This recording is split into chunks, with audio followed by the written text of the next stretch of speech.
Fate. That is the theme of Sophocles' 3 Theban plays.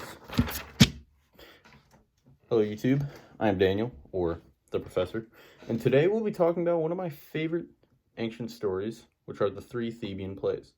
The 3 Theban plays were written by Sophocles back in ancient Greece, and the tales of the 3 Theban plays in order is Oedipus the King, Oedipus a Colonus, and Antigone. Antigone is the one most people have heard about because that is the ending, the climax of it all. And if you see me looking up here, looking over here, that's just where my notes are. So that's what this and that's all about. I'm just looking down at my notes in case I forget something. So the Theban stories start off here with Laius. Laius is a king of Thebes, the grandson of the founder of the kingdom of Thebes. And an oracle one day tells him that he will be killed by his son. And Laius, he has a son, but his son is a child. His son is a little baby. And so Laius, not wanting to be killed by his son, orders a servant to take him out into the woods, to the nearby mountains, and kill him. And so what the servant does is he takes the child to the mountains, but he decides, I don't really want to kill a child. He injures it and then abandons it, where the child is then found by a king of another kingdom. And that king adopted the child and named it Oedipus, meaning swollen foot, because the injury the servant gave to Oedipus, baby Oedipus, he injured his foot, and his foot was all swollen and mangled when he was found, and Oedipus had a clubbed foot for the rest of his life because of that. So Oedipus then, he grew up in this other kingdom. He was adopted by the king and the queen, except he never knew he was adopted because he was just a baby. So he thought they were his biological parents. And then an oracle one day told Oedipus, the prince of this kingdom, that one day he's going to murder his father and marry his mother. Now, Oedipus, he doesn't want to do this. No one would want to kill their father than marry their mother. So to try to avoid his fate, much like Laius tried to avoid his fate of his son killing him, Oedipus, to avoid his fate of him killing his father and marrying his mother, fled from the kingdom that he was adopted into. While on the road, Oedipus came across a stranger, and him and the stranger, they didn't get along. They had an argument, a massive argument, and a fight that ended in Oedipus killing this man. And after further traveling, Oedipus came across the kingdom of Thebes, which is where he was supposed to be the prince of, if Laius never went to the oracle, and if the oracle never told him that his son was going to kill him, Oedipus would have grown up and Oedipus would be the prince of Thebes already, but instead this was his first time here. But Thebes was being held under siege by a sphinx. Yes, a sphinx, like the Egyptian statues. Except Greek sphinx were a little bit different than the great big Egyptian statues. Greek sphinx those characters were like 3 to 4 feet. And so what this sphinx was doing is anyone who is entering and leaving the kingdom, she would ask them a riddle. And the riddle today is very common. It's very well known. Most people know the answer, right? But in the story, no one knows the answer. And if people answer the riddle incorrectly, the Sphinx throws them and drowns them in a nearby river. And so the riddle goes like this. What creature has 4 legs in the morning, 2 legs in the afternoon, and 3 legs in the evening? And so when the Sphinx asks Oedipus this riddle, Oedipus ponders it for a minute, and he goes, well, it's a human. The day, the morning, afternoon, evening, is representing the life cycle. Morning being early infancy when you're crawling, 4 legs. The afternoon representing adolescence, adulthood, when you are walking with 2 legs. And the evening representing your senile years, your older years, when you're walking on 2 legs with a cane and making it 3. And so the Sphinx, having never having anyone guess the answer to the riddle before, no one was ever right before, was so distraught, such in like a state of just shock and almost paranoid, really. The Sphinx threw itself into a river, into the nearby river, and drowned itself. And thus Oedipus was hailed as a hero of Thebes. And now back to the stranger on the road that Oedipus killed. The stranger was well known in the kingdom of Thebes, and he was set after the day he said he was going to return and he hasn't come back yet. They started to worry, and then they learned that the stranger died. He was killed out on the road, and that stranger was King Laius, Oedipus's father, his biological father, his actual father, not his adopted father.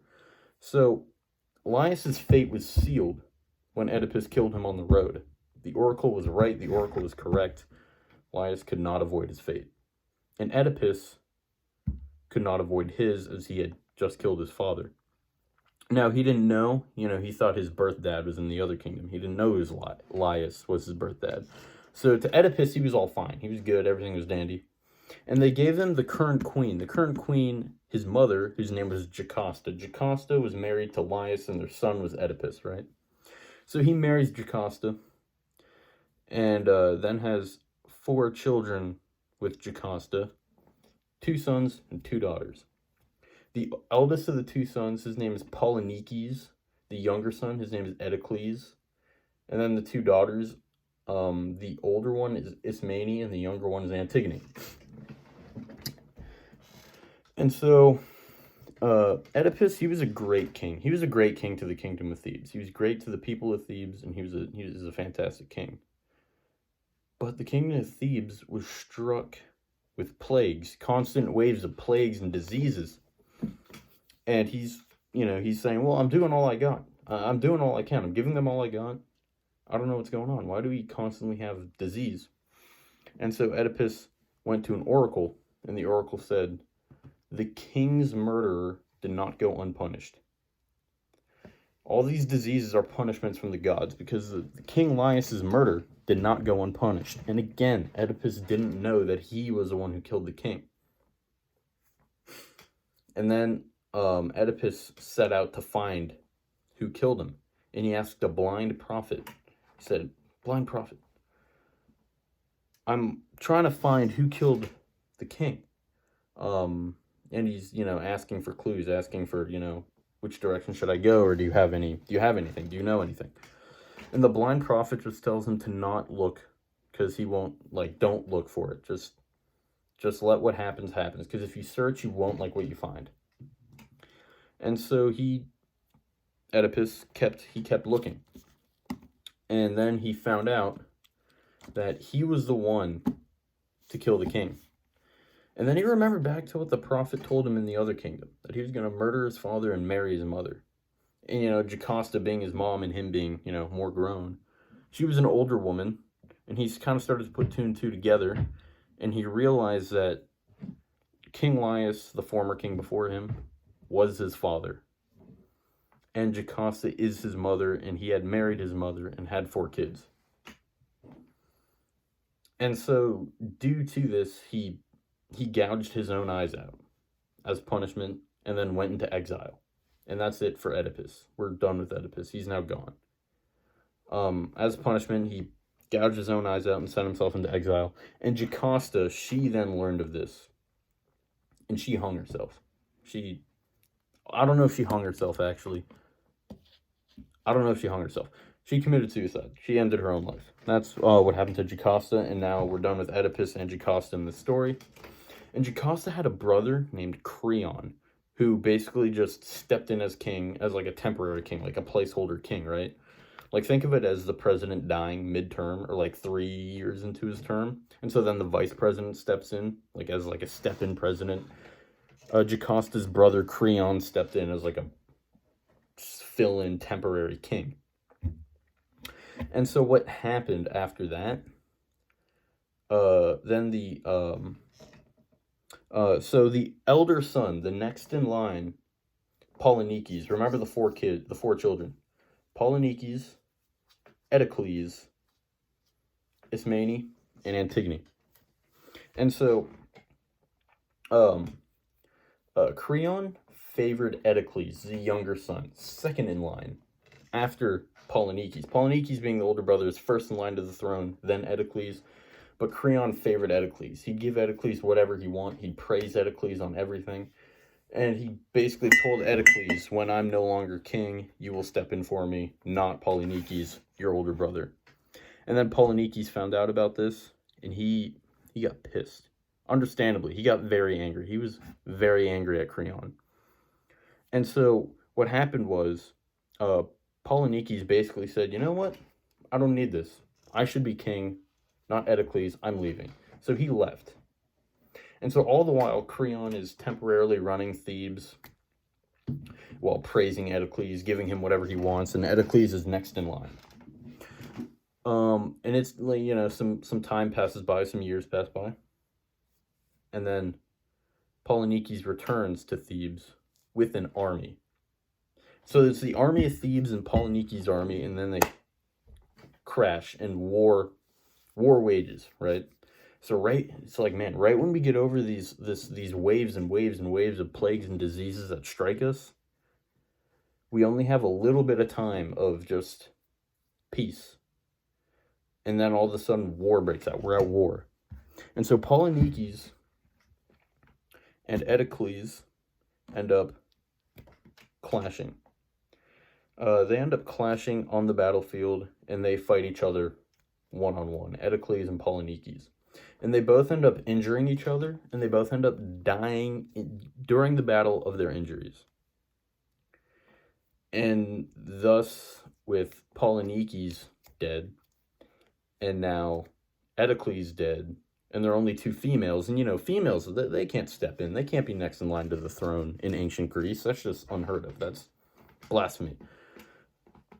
Creon now takes place fully. He's like king now. He's not just temporary step-in king. He's the king, because there's no next in line. And so now the next in line, Creon is married. He has a wife named, I don't really know how to pronounce it, Eurydice? I'm just going to say Eurydice. He's married to a woman named Eurydice, and they have a son named Hymen. So now Hymen is next in line through Creon's family, the cousin of Polynices and Eteocles. And so Creon, who he really liked Eteocles, Antigone takes place right after that battle, right after that war. That's when the third and final story, Antigone, takes place. So in the story of Antigone, King Creon orders a proper ceremonial burial for Eteocles, his favorite of the two sons of Oedipus. He orders a proper burial, proper ceremony, you know, bury the body and then pour wine as offering for the gods.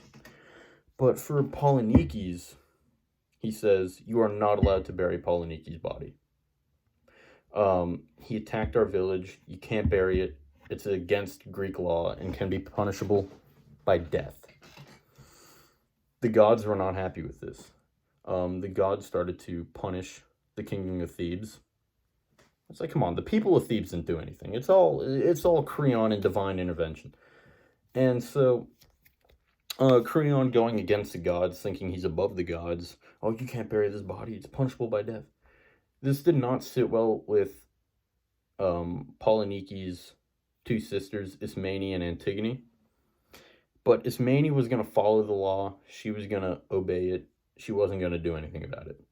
While Antigone was talking to Ismene and saying, I'm going to bury the body. And Ismene was saying, don't. If you get caught, you're going to die. Please don't do this. But they were they were abusing Polynices' dead body. They were like tying him to a chariot and riding around town and letting hawks pick at it. It was bad. What Creon was doing was wrong. It was awful. And so Antigone decided she doesn't care. She's going to bury it. And so she waited for a time, and his body was being watched by guards, Polynices. Like, Creon set guards to watch the body to make sure no one was going to bury it. And so what happened was, Antigone waited for a time when the guards couldn't see the body, when he was out of sight. And so she brought the wine to offer to the gods, and she started to bury the body when she was caught. She was caught, and she was brought to Creon. And then Creon ordered her to be, she was brought to Creon. Creon ordered her to be death by public stoning, which is just an awful way. One of the worst ways. One of the worst ways that people used to be put to death was ancient stoning. Was stoning back in the ancient days. And that's what Creon, her own uncle, sentenced her to. But then a messenger told Creon, "You're not going to want to do this. Don't do it. The gods will be very angry and they'll rain hell down on you. It's not a good idea. Don't do it." And so instead, Creon was like, I'm not going to punish her to death. Instead, I'm going to throw her in a cave and then block off the entrance and just wait for her to starve. Because then technically, I wouldn't be the one killing her. I didn't sentence her to death. She just was in a cave and starved to death. And so that's what Creon did. He threw her in a cave and had the opening, closed to wait for her to starve to death. Antigone ended up taking her own life in that cave because she didn't want to wait there to starve to death. So she took her own life in that cave. And, did I mention this is a tragedy? Right. And so she took her own life in that cave. And so the people of Thebes hated Creon. He was not a good king. He was not like Oedipus. He was awful. And so to kind of get revenge on Creon, the people ended up killing Creon's son, Hymen. And so then Creon's wife, Eurydice, yeah, finds Hymen's dead body. And she's just so distraught. She's so she just saw her own son dead. She ended up taking her own life as well. And then Creon stumbles across their dead bodies. And that's honestly, you're going to be disappointed by this, but that's how it ends. Nothing physically happens to Creon. Creon doesn't die, but Creon is left with his punishments. His wife and his kid, the only two people he really loved in this world, are dead. And it's because of him. It's because of what he did, how he treated Antigone, how he treated Polynices, how he treated Polynices while he was alive and even after he died. So you can't say nothing happened to Creon because Creon lived in misery and pain for the rest of his life. But yeah, that's a story. How it relates to fate, back to the examples of Laius and Oedipus. Oedipus fled from the kingdom so he wouldn't marry his mom and kill his dad, but he ended up doing that anyway because they were his adopted parents in that kingdom. Laius saying, "Hey, kill this child," but so he won't kill me, when he ended up killing him anyway years down the road. They're great stories, written by Sophocles, the 3 Theban plays. I think they're fantastic. This was a very, I can't say brief because we're running on 18 and a half minutes. But it's a summarization of them. Again, 3 fantastic stories. Oedipus the king. Oedipus of Coronis, actually. And then Antigone. We went over them in my literature class. That's how I stumbled across them. I was like, wow, these stories are fascinating. They're really fascinating. So, I hope you guys, the, 5 of you, 4, 3, 2, that are going to watch this, I hope you guys find it as interesting as I did. My explanation probably wasn't nearly as interesting as my literature teachers, or as literature professor, I should say, or as your teachers or professors are teaching you, or even as good as the story. I really recommend reading the story, because a lot of it was really summarized. And, the Theban plays truly are fantastic. So I do have a Twitter, if you want to follow that. It's, I just made it. I don't really know the username. It's the Professor, it's either the Professor YT. It's the Professor YT. That's my Twitter username. So you can follow that. Yeah. So follow my Twitter and keep learning.